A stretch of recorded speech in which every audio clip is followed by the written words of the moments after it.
Warning: the frontline testimony you're about to hear is, at times, extremely graphic. The realities of war are often difficult, but it is vitally important that these stories are told and the lessons are learned. Viewer discretion is advised.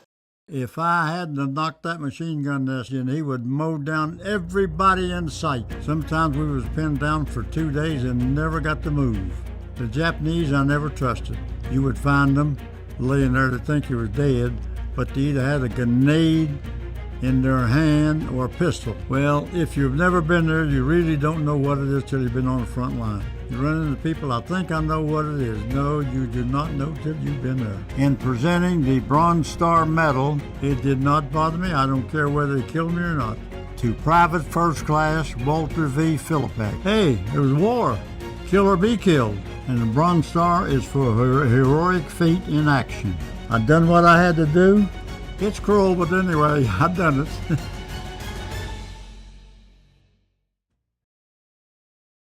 Hello, my name is Walter Vincent Philippak. I was in the 6th Marine Division, 29th Regiment, C, Charlie Company. I was on the front line rifleman, April the 1st, 1945. So I went back on ship and headed for Okinawa. Got caught in a typhoon. 2 Marines was sleeping up on top of the deck in the LCVP, landing craft personnel. It broke loose, tidal wave. I mean, it listed from side to side. Well, they didn't go get him. They just left him. And with, on that ship we was on, they had a counter that we ate off of. When that thing would list from side to side, them trays, probably 20 feet across there, you don't know whose tray you was eating out of. You just grab a tray and eat. And that tail end of that ship would come up out of the water. When they go back down, that prop hit it, it just shook that ship. I mean, boy, it was something. The Japs was dug in, like I said, from sea to sea. And we got down in there, they put a whole regiment down in this walkway. And they had spider holes up. And there was a spider hole up when I knocked that machine gun nest out. He come up from the bottom. But he tried to put some greenery in front, and I said, well, and he was situated about 10, 12 foot over the knoll, and we would not have saw him till we topped out. And he had killed everyone in C Company and B Company both. When we hit there, Gunny Sergeant, I said, Gunny, there's a brush pile moving up there. He said, you're crazy, Walt. I said, I might be, but I got good eyes. So I said, put your glasses on him. And this Japanese was trying to get to a truck. And I said, Gunny, I'm going to empty my regular bullets, put tracers in there. And I said, I'm going to kill him. He said, no, you ain't. 500 yards. I said, Gunny, you ever hear of Kentucky windage? He said, yes, I have. Old Sergeant York. So I emptied my regular bullets, put tracers in it. And I said, now you tell me up over what now, because that's the only way I'm going to get him. After the 5th shot, I got him. He said, boy, I'm glad you on our side. I said, yeah, I come here to fight, and I'm ready. They didn't tell us where we was.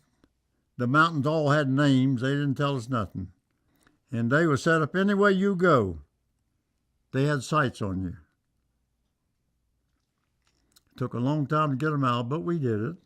And Earl Canute, a buddy of mine that I met after 70-some years, lived about 10 miles from here.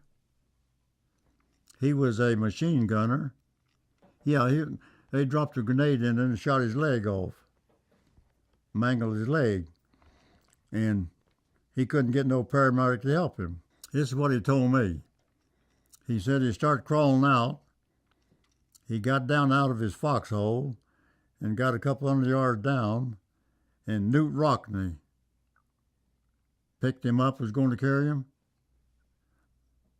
Jap shot him in the back, and Earl said he had to crawl further.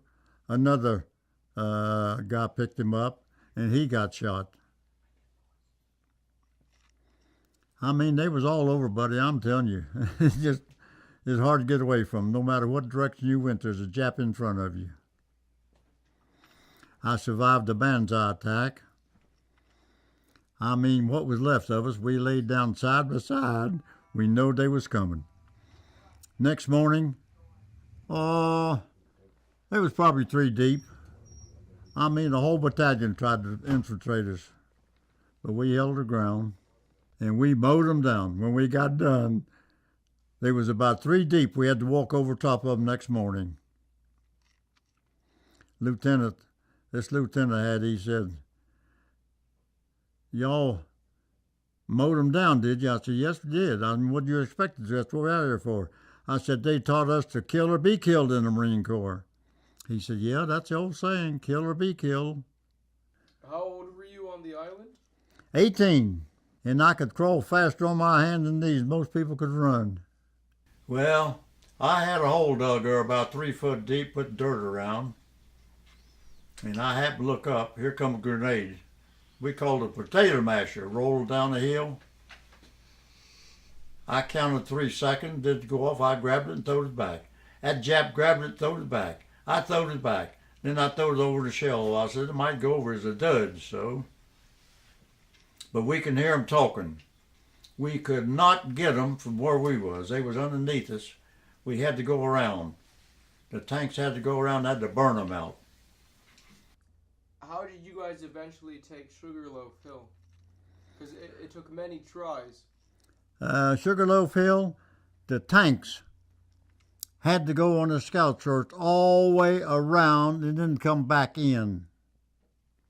We couldn't get them from the top. And we had no bombs that would penetrate it. They had to go on the outskirts all the way around and come into them and shoot them out. We could hear them. We can hear them when it was on Sugarloaf. We can hear them. They was underneath us. We can hear them talking. Solid rock. Did you actually make it to the top yourself? Did you ever go to Oh, the top? yeah. Yeah, I went over the top. Yes, sir. We went over the top, buddy. Flying colors. After the tanks got around and burned them out, and they had them 50 caliber machine guns. Yeah, after they got them out, then we went over the top, standing up there, "Hey, buddy, let's go."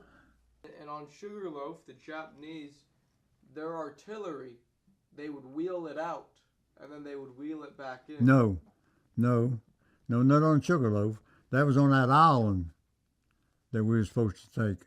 But to my understanding, from what I've read and the other veterans I've met, it was also on Sugarloaf. No, not to my knowledge, because we was on top and they was dug in the other way. Mm-hmm. So there was no point to having anything there. I mean, what was the point of having any artillery there? They'd have to fire it out to their troops. We was behind them. Best I remember, no. They never had no artillery on Sugarloaf. So it was just machine guns? Machine guns. And what would it look like as you guys would approach the hill? And you can't see the Japanese because they're dug in. What do you see? Just the tracers? They didn't have no tracers. We had tracers. But on Sugarloaf, like I said, we was on top of them. They was underneath us. And they could go out and throw grenades at us.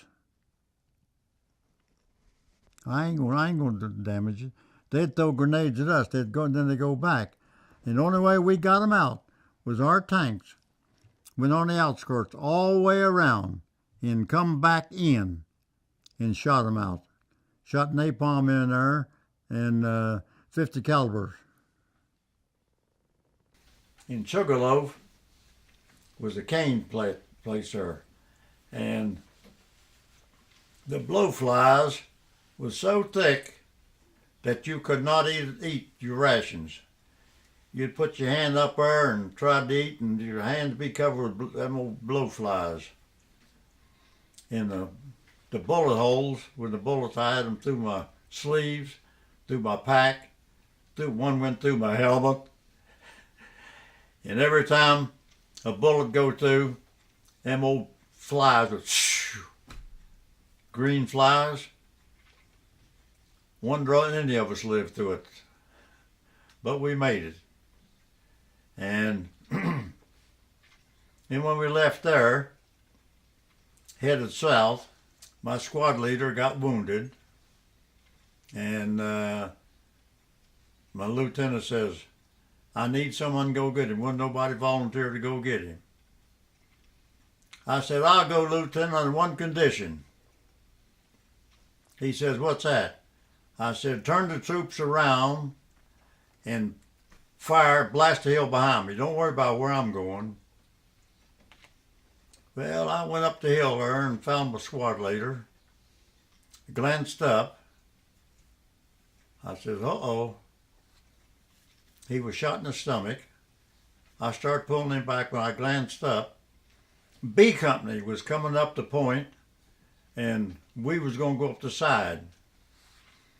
So as I was dragging him back, his pack got caught on a root, and I took my K-bar out and cut that root out and brought him down. As I was going down, I looked over to the left. About 10, 15 feet over the ridge was a machine gun nest. And there was a Jap out there trying to put some greenery around, trying to hide it. Well, I shot him, then crawled up there and threw a grenade down in it. And I brought the squad leader down. Whether he survived, I do not know. The medics took him. And then I got wounded. They took me back to the sick bay there about 900 yards in a tent. I landed on a cot, and the doctor, I said, Doc, get that Marine. They had his leg shot off. I said, take care of him. He needs attention more than I do. So he took care of him. Then he come to me and checked me. I had a shrapnel in my side. It hurt. I mean, it hurt. He says, ain't nothing wrong with you. I said, damn you, Doc, if I had my pistol, I'd blow your brains out. He says, MP, come get this fighting Marine, take it back to the front line. So the MPs come in there. I said, before I left, I said, Doc, don't come to the front line because I'll kill you. MPs took me back to the front line. I found my pack. Normally, when anybody got wounded or killed, somebody went through the pack to get the personal belongings and mail it back to the family. Well, my pack was there, my rifle was still on it.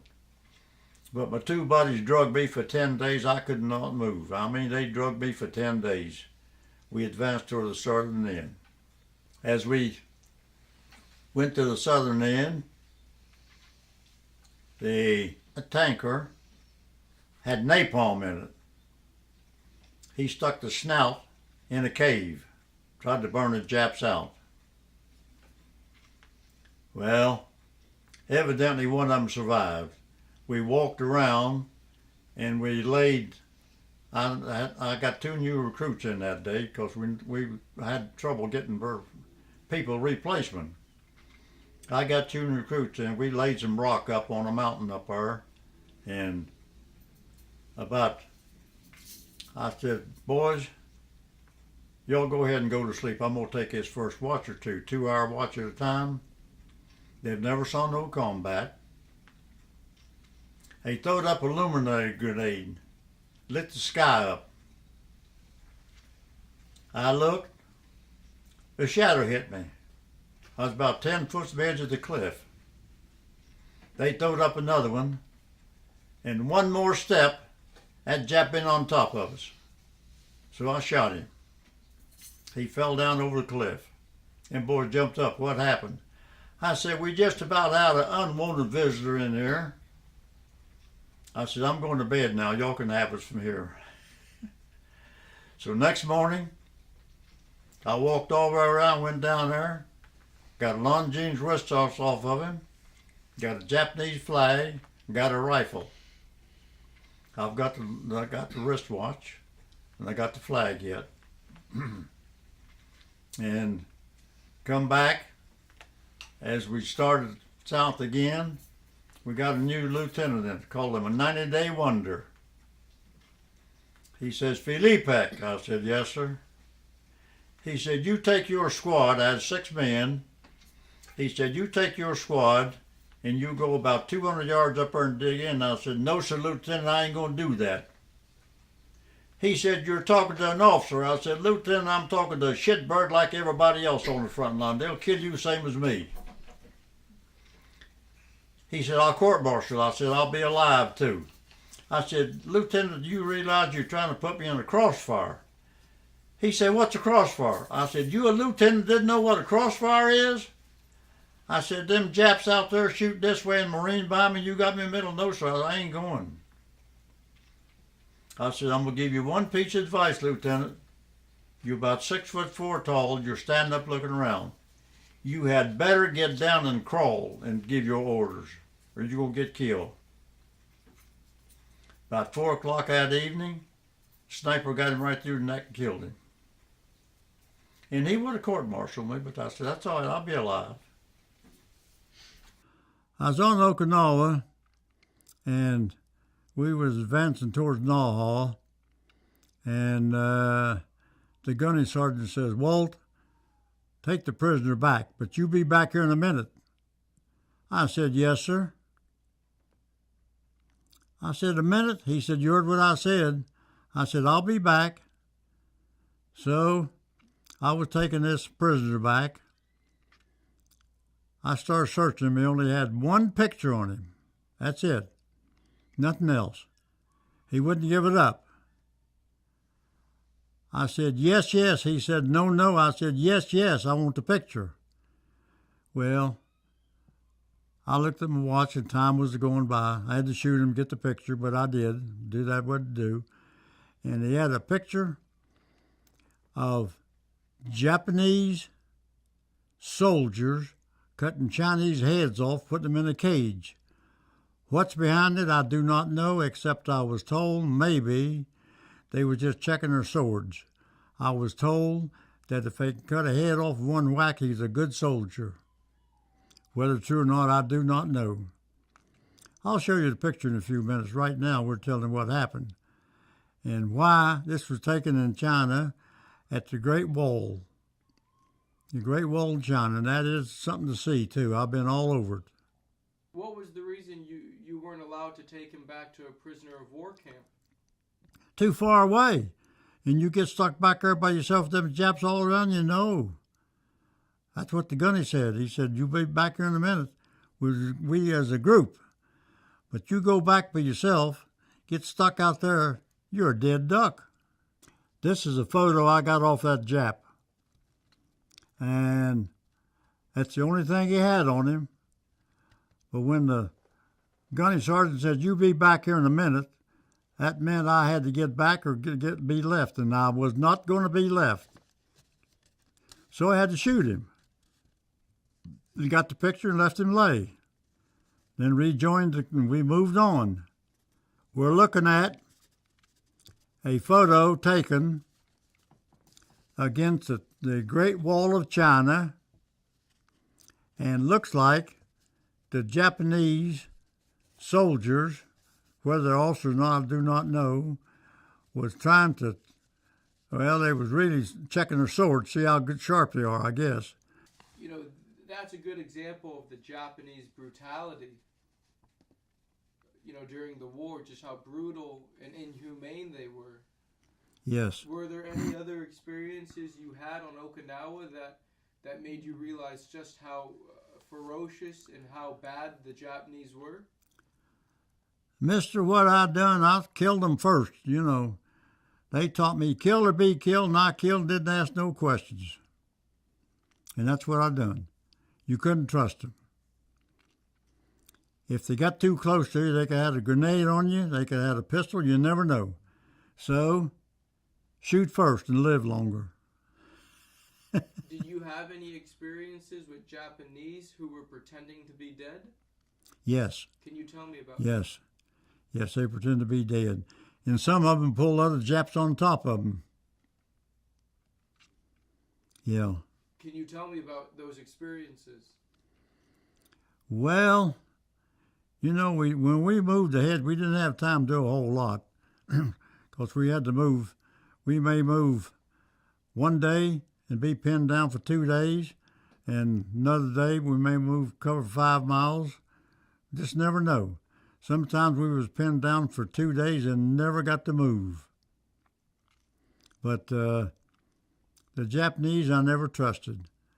You would find them laying there to think you was dead, but they either had a grenade in their hand or a pistol.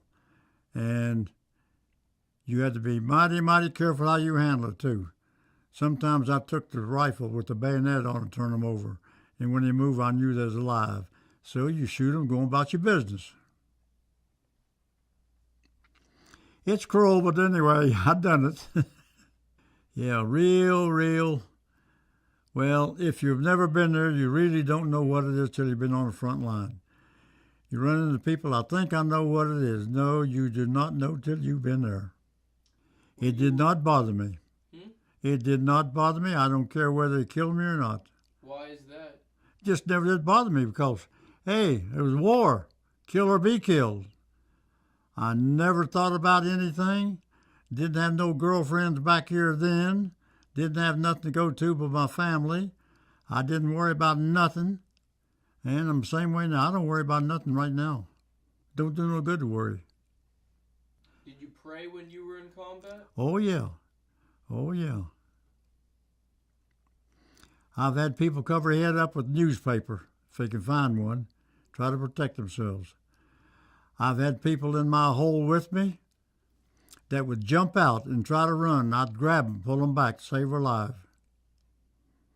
You get killed. Just stay in this hole where you got some protection. And I'm telling you, you can dig a hole in a hurry if you had to. Except when I was on top of that cliff. We didn't have nothing but rock. I piled rock up about 1 foot high. I had a hole dug about 4 foot deep, and this sergeant with replacement come in, take the squad over. He had to take crap. He says, I'm going to dig a hole here and shit in your hole. I said, no, you ain't. This is my home, my castle. I said, you ain't going to shit in my house. He says, I'm a sergeant. I said, you might be a sergeant, but to me, you're a shitbird like everybody else. They'll kill you. He said, what am I going to do? I said, you going to go out and shell like I do and everybody else? Well, he went out there, he pulled his pants down. A sniper got him across the cheeks of his butt. Had crap all over him. He fell in a hole there. I'm laughing. He says, I ought to shoot you. I had my rifle on him. I says, go ahead, Sergeant. Anytime, buddy. I'm telling you, you're going to be a dead sergeant. I said, you should be thankful I let you come in my hole. I said, now, you ain't going to last long. He said, why? I said, because you standing up looking around. Well, he didn't. That evening, they killed him. Sniper got him. What happened? He got out of the hole. And I looked behind. A tree had a few branches on it back behind me there. I saw a limb shake. I shot that Jap out. He hit the ground. I said, well, that's for killing my buddy. And I didn't even know him. I did not know any names, really. I didn't, because we'd lose them too fast. Well, as we moved along, the Japanese put out propaganda that we would kill all of them, but we didn't kill them. We fed them. And we had a lot of them tell us where the Japs was and where they was hiding, which helped us considerably too. Everyone carried a first aid kit. Yes. Were there times that you provided first aid to some of the fellow wounded Marines? Yes, what you could. Most of the time they just shot them full of morphine, we call them a shanker mechanics. Call them, patch them up, shoot them full of morphine, go to the next one. I mean, it was nothing to be laying down there on the front line with the leg hit you on the back or arm off of a buddy. Just knock it off, keep right on going. Well, and we kept on going. Then we was getting close to Naha, and there was a TB, they called it TB sanatorium, just outside of Naha. That was the capital. The sanatorium that they had was built on the contour of the ground, followed the contour of the ground. So we got to the end of it there, and somebody told us that the doctors and nurses used roller skates to get around. Whether they did, I don't know, but that's what they told us. Anyway, there's about a 10 by 12 building on the end of it there, and I took my rifle and shot that lock off. Brown bottles in there, no labels on it. I said, boys, we got sake here. Well, let's go out here and get drunk. Well, we unloaded our packs and loaded down with that sake. So we thought it was. We got down the road there, I don't know, about, maybe a mile, and the boy said, let's take a drink. Open up is disinfect for the floors in the sanatorium. So we had to throw all that away. And as we went further down there, toward Naha, we found a cave. It had sardines in it, had picture of sardines on it. That's the most decent meal we had in days, I'm telling you. It was really, really good. As we started to cross, the water was up to the waist. We got on the other side, everybody started scratching. The water was infested with leeches. We had to pull our britches off and pull leeches off one another. Well, now come back. And then the gunny says, lieutenant got killed, gunny sergeant took over. He said, you take these two new recruits and you bop along the shoreline. Tide was out. It was going through there. The tide was out, and I looked up to the right, and there was a pair of boots, toes down. I told one of them boys, I said, shoot him, he's a Jap in there. He said, you can't shoot him, you can't see him. I said, shoot him, boy. He wouldn't do it. The other one wouldn't do it. I said, let old Walt show you how to do it. I said, before I do, I'm going to tell you, he is going to have a grenade in his left hand with his right hand on the pin. Somebody going to get killed here. So I shot him, pulled him out. When I pulled him out, he hit the sand there, and he had that grenade in his left hand. He had the pin in his right hand. I said, boys, see here, we might have got blown up, and some of us would have got hurt anyway. He said, you can't leave him here. I said, we're going to leave him right here. I says, I'm telling you, the tide going to come up and the fish going to eat him up. We ain't going to do nothing with him. And I said, boys, you better listen to me close now. Y'all just got here. As we went on around that cove there, we went upon a cave, and I heard some noise. I had a demolition pack. I took my left hand, I slung it in the cave. Pow! Nothing happened. And one of the boys had a demolition pack, a third in there. Nothing happened. I said, y'all get back here out of the way a little bit. Here come a grenade rolling out. This cave was about maybe 30 inches high off the... So this grenade come rolling down there. Landed right on my feet. I jumped up on the ledge. That grenade went off in the concussion past me. I rolled back down, and the Jap come out and shot him. And boy says, Lord, Lord, says, we didn't know nothing about this. I said, no, you never been in no combat. As we went around, we began to smell stink. I said, well, I think this is a Japanese jumping off of the cliff, committing hara-kiri before they would surrender. They had a hara-kiri knife. They would stab themselves in the heart, come down, make an L shape, make sure it killed them. There must have been 150 of them. It stunk. It was pitiful. Awful. Blowflies, great day, unbelievable.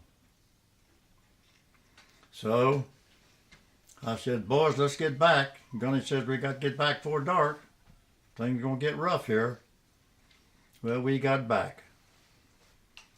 And then when we got back, the gunny said we got orders to cross the reef and go to the island. It's called, I think, Aishima. And he gave us a brief and he says, all of you going over and come back, or all of you going over, none of you coming back. I said, isn't that suicide? He said, yes, but that's our orders. I said, okay. About 3 o'clock in the morning, we waded across the reef, coral reefer, and got to the other side. And never found a Jap on the island. But they had lots of big guns there. 12-inch, 8-inch, 6-inch guns. Was built on narrow gauge railroad tracks.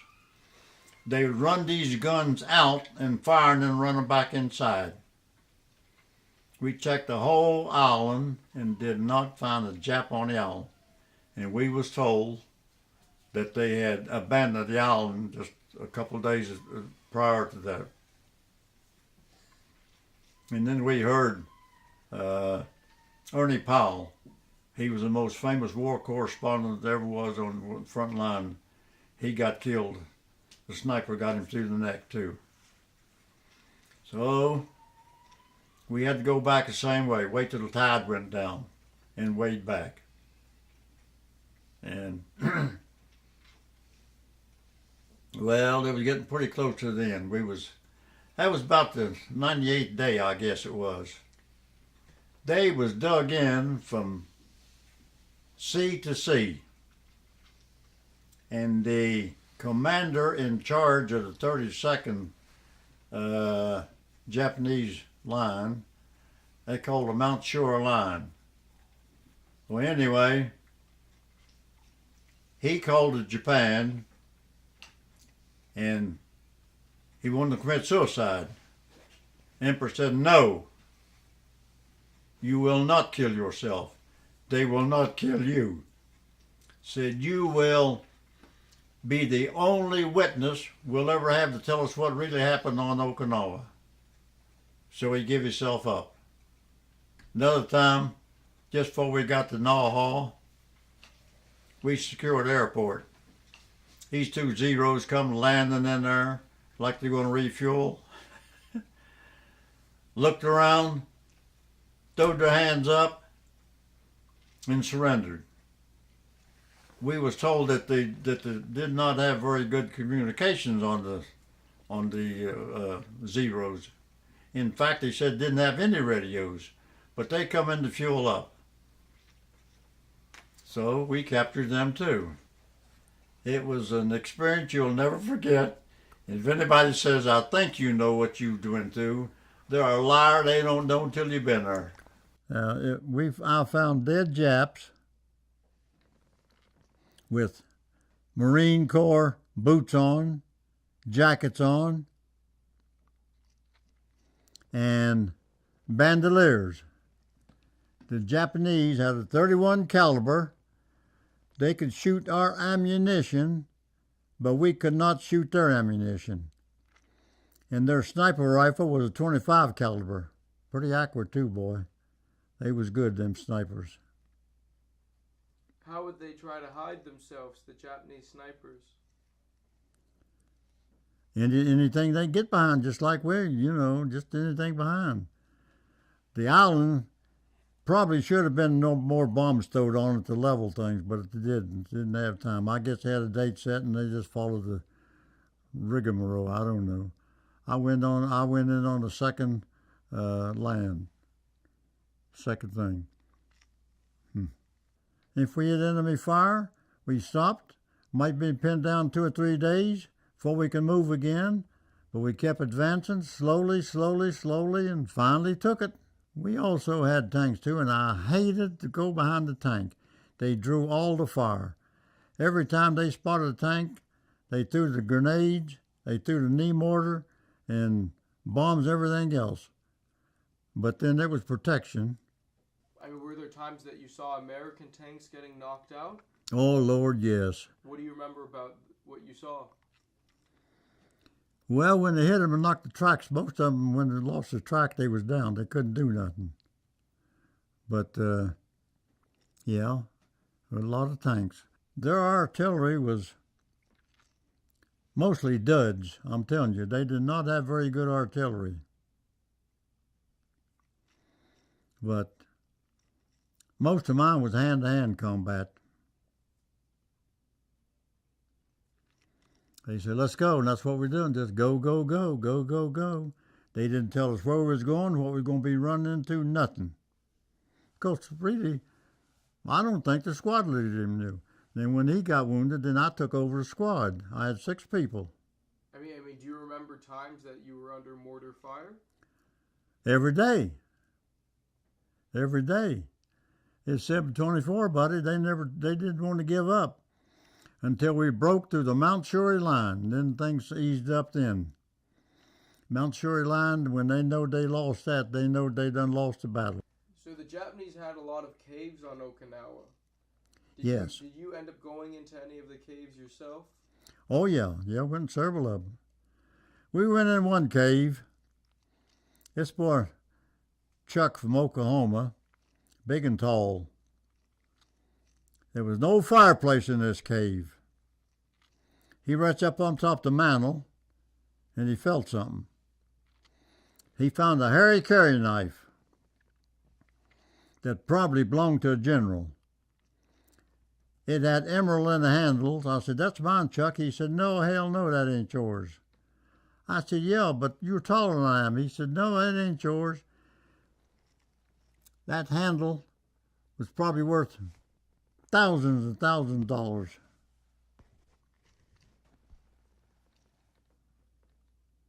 They all had a Harry Carry knife, and they believed in it. We had one guy, he had a pair of pliers. The Japanese soldiers that was dead had a lot of gold teeth. He would take his rifle butt and bash your mouth in, take that gold. He sent $8,000 worth of gold back one day, and they caught him. They said, that's not what we're done. You can't do that. But he did do it. He believed in gold. We used grenades to try to get them out of them caves. Couldn't do it. Napalm's the only thing we could use, a tank with napalm on it. And how would that work? What would happen? Well, they burn them out. That napalm was red hot. They're not allowed to use it now, so I've been told. They burn them out.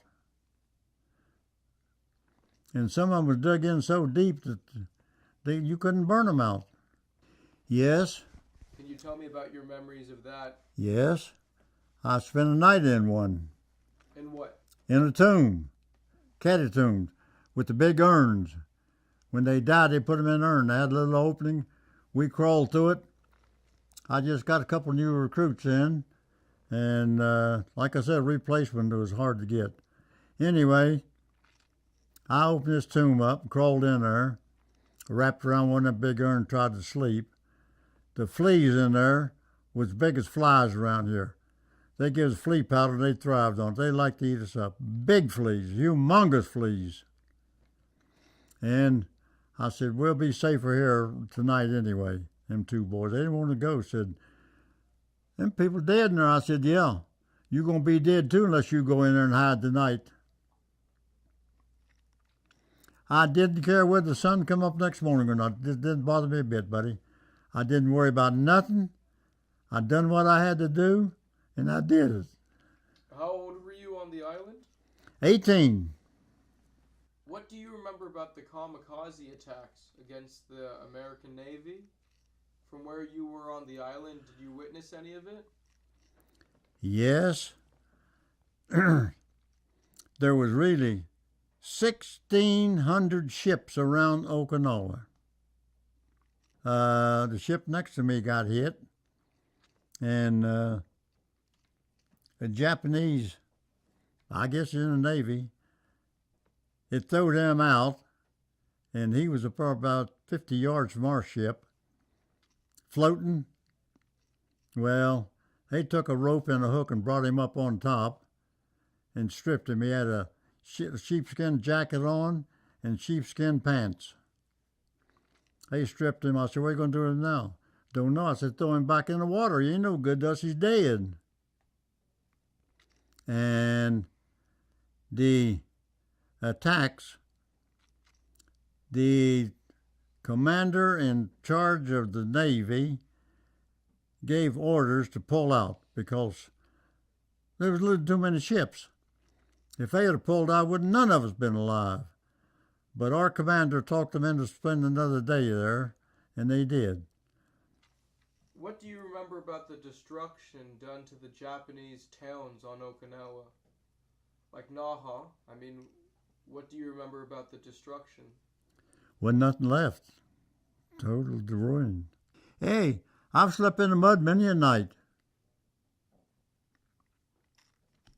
Didn't have nowhere else to go. Monsoon season. All the rest of them did too. How long did you go without a shower on the island? I probably went the longest, probably about 15, 20 days. And then we took a helmet liner out and took a shower in our helmet when we could find a decent stream. But like I said, you find decent stream, a goat be dead up 10 or 12 feet. It didn't stop you. You took a shower. Now, you could take a shower in a helmet, I'm telling you. How? Sponge shower. Fill your helmet up. They give us a little bar of soap. No, wasn't very often you could clean up. Never had no dry socks. They rotted on your feet, buddy. You didn't keep an extra pair in your helmet? No, if you did, they got wet. You didn't have time for nothing but just fight, buddy. Law survival.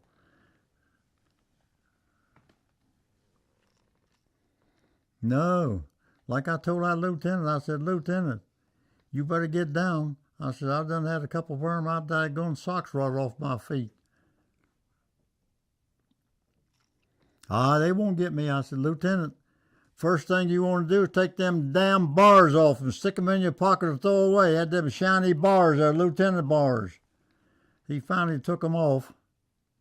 I said, them Japs is going to spot that they're going to kill you. Could you tell me about, the men who were around you who were killed? Most of them were killed from small arms fire. The Americans, most of them were killed from small arms fire. Probably so. Also some from the bombs, though, too. Because if a leg hits you on the back if you're laying down, looking ahead, an arm laying on your back or a leg or something, well, that had to be from an explosion. And it happened. Just throw it off and go about your business. Pay no attention to it. So, Mr. Philippek, can you take me through the story of how you got the Bronze Star for Valor?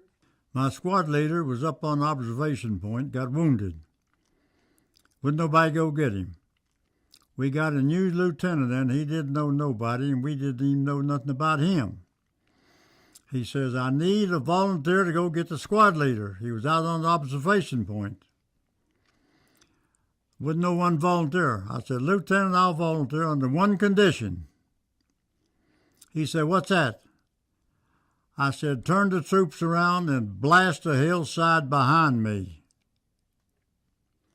I said, if I get shot, it's going to be from behind, not where I'm going. So he turned the troops around. They started shooting the hillside behind them. I started up the hill, probably about 700 yards, 800 yards anyway. I got up on top, found my squad leader there, glanced over her head, looked at, and Company B was coming up the point, shooting at us, and I'm saying that one of them hit him. That's my opinion. Whether it's true or not, I don't know, but that's what I observed anyway. Anyway, I started dragging him off. He weighed about 250 pounds at least. His pack got caught on a root. I took the K-bar off, cut the root, started dragging him down. As I was dragging him down, I glanced to the left and spotted a Japanese pillbox machine gun nest. The Jap out there was putting some green around trying to hide it. Well, I shot him. Then I walked up a little bit further and threw the grenade down in it. And I think it might have been one of them spider holes we talked about on the Mount Shorey Biker line. Anyway, and I brought my squad leader down. They took him back. Whether he survived, I do not know. Don't know nothing about it. Didn't even know his name. Because we was losing so fast, we didn't know one another. And all I know, they took him back and flew him on a ship. That's all I know about it. What's a spider hole? A spider hole is a hole that the Japanese had from their tunnel from one sea to the other. They had ladders. They'd climb up, take a machine gun, shoot, and then go back down in there. So we couldn't get them until they might have popped up. By the time they popped up, we were close by, then we shot them then. Other than that, we never could get them. If I hadn't knocked that machine gun nest out, it was about 10 or 12 foot over the ridge. You would have had to got on top of the ridge, and he would mow down everybody in sight. So when I knocked it out, that put a stop to that. B Company was coming up on a point, and we was coming up on the side. We did not know it until I glanced up and saw B Company. I hollered down to the lieutenant. I said, "Lieutenant, call B Company, tell them to cease fire." He did, and all the fire, no more shooting. Now I'll read my citation for the Bronze Star. I did not know that I got the Bronze Star until I was home, about 6 months. The Marine Corps recruiter brought it to the house and says, "Here's your Bronze Star." I says, "For what?" He said, "The heroic feat." I said, "Doing what?" He said, "You went on top hill and drug a squad leader off." Yes, I did. Well, he said, "What the Bronze Star for?" I said, "Why so late?" He says, "I don't know, but I'm delivering it to you right now. Will you sign up again?" I says, "I will not. I had my belly full. I ain't going nowhere." And I'll read you the citation. The President of the United States take pleasure in presenting the Bronze Star Medal to Private First Class Walter V. Philippak. Okay, you people listening, I'm going to read the citation that was given to me for the Bronze Star. And the Bronze Star is for her heroic feat in action. The President of the United States takes pleasure in present the Bronze Star Medal to Private First Class Walter V. Philippak, United States Marine Corps. Citation: for heroic achievement while serving in the Rifleman Company C, 1st Battalion, 29th Marine, 6th Marine Division, in action against enemy Japanese forces on Okinawa, Ryukyu Island, June 12th of June 1945. While the company was attacking a strongly defended hill on the Ryukyu Island, or peninsula, Private First Class Philippak unhesitantly went to the aid of his squad leader, who was lying wounded on exposed position on the forward slope of a barren ridge. Although subject to intense Japanese machine gun fire while carrying his wounded squad leader to safety, he noted the position of a hostile weapon and later directed the fire of the other members of the squad, with the result that the enemy gun, which had held up, advanced his platoon with silence. By his courageous initiative, and unselfish devotion to the duty he contributed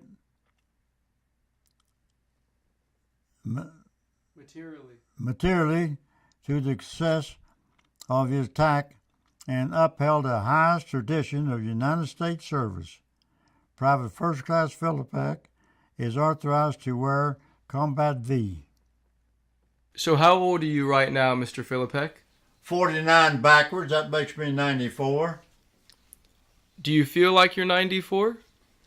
Sometimes yes, sometimes no. Sometimes I think I can whip a cat, and other times a cat can whip me. I grew up in Raleigh County.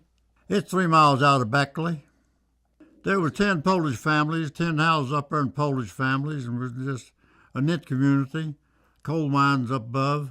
I come from a large family. It's 12 of us.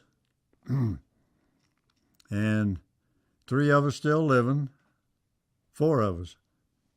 I got a brother in Oregon, Grants Pass, Oregon. Got a brother in Lexington, Virginia. And I just lost a brother about 3 months ago, Edward. 5 boys, all of us in the service one time. What was your father's profession? He was in World War I. He was a sergeant, machine gunner on a motorcycle, a 3-wheel motorcycle.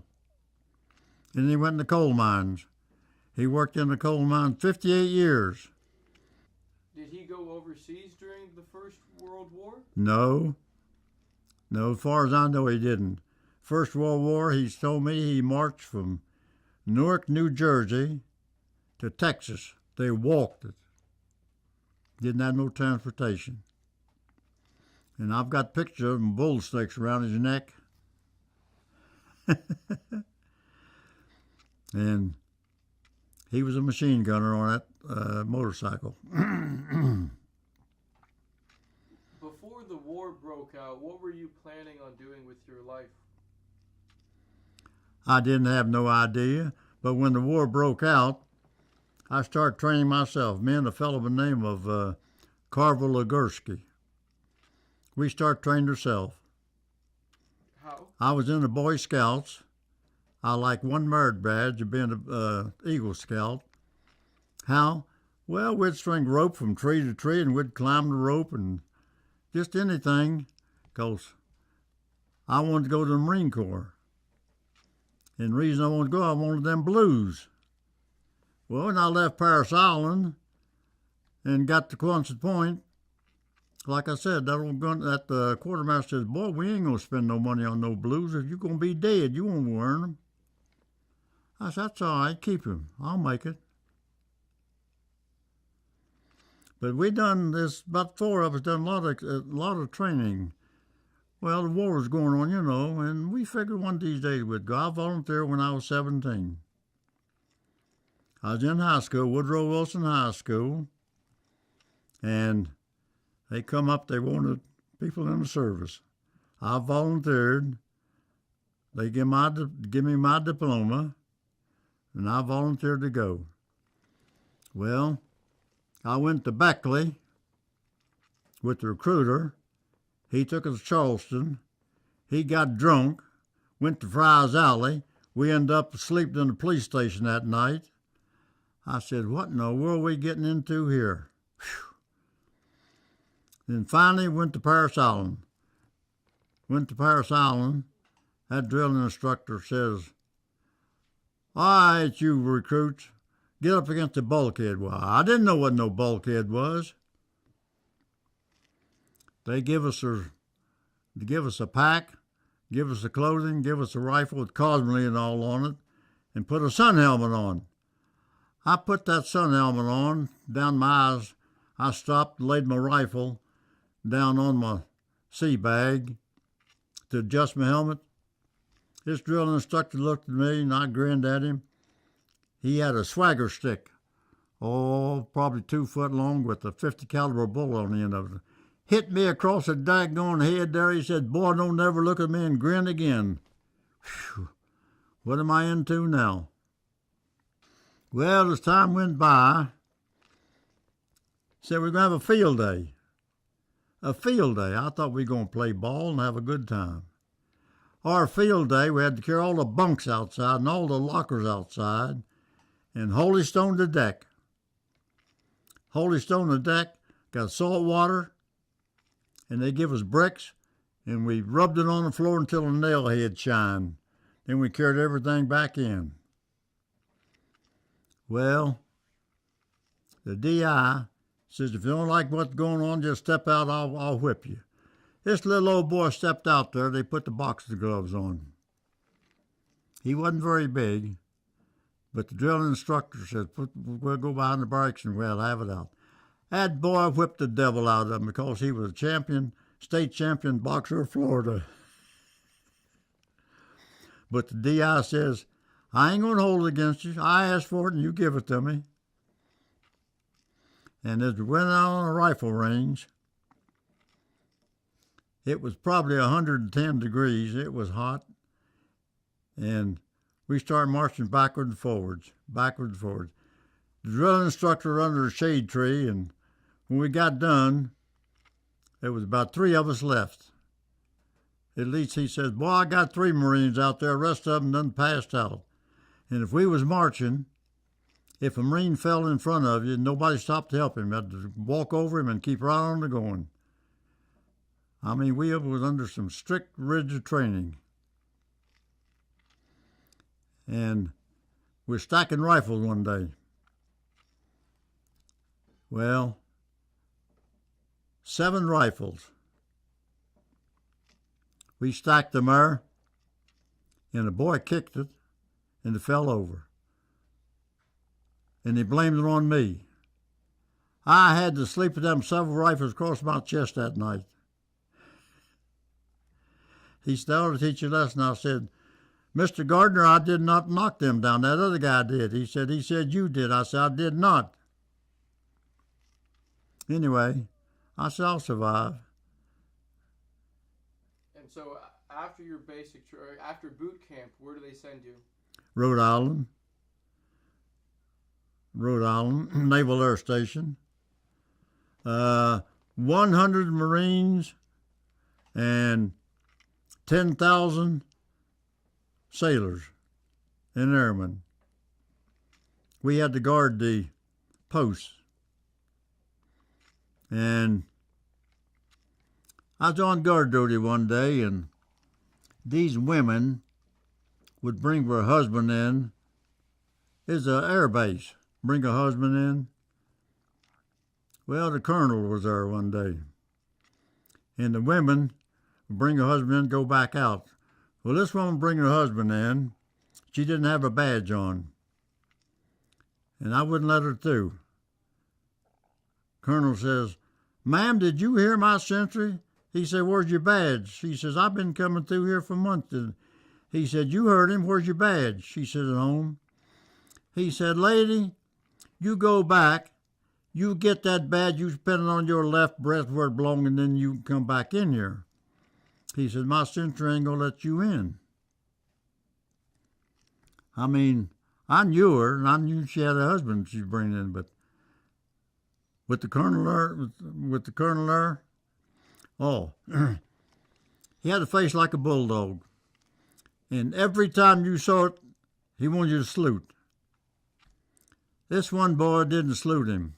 He stopped him and said, son, wasn't you taught to salute your superior officer? He said, yes, sir. Well, he says, I'm the only bastard around here with a face like a bulldog. When you see it, you salute it. At Christmas, we got him a chalk bulldog. Put it on his desk. He had the carpenters come out and break and build a glass case and put that bulldog in. Boy, he was tough. I went to a Marine reunion one time down in Norfolk. And this guy I was talking to, he was telling me that he helped take Naha. He said he walked across the Beatty Bridge. I said, you're a liar. There was no Beatty Bridge there. I said, after Naha was secured, the CBs come in and put the bridge in. He never talked to me no more. He stayed hid all the time because I caught him in a lie. I said, boy, ain't no use lie about it. Tell the truth. Good. All right, we're almost done, buddy. Hey, ain't no problem. I ain't got nowhere to go. Are you driving back tonight, or are you staying? Yeah, I'd drive back then. Why, he ain't ready to go yet. He wants to hear all these stories. Yeah. He ain't got nothing to do when he gets home. Well,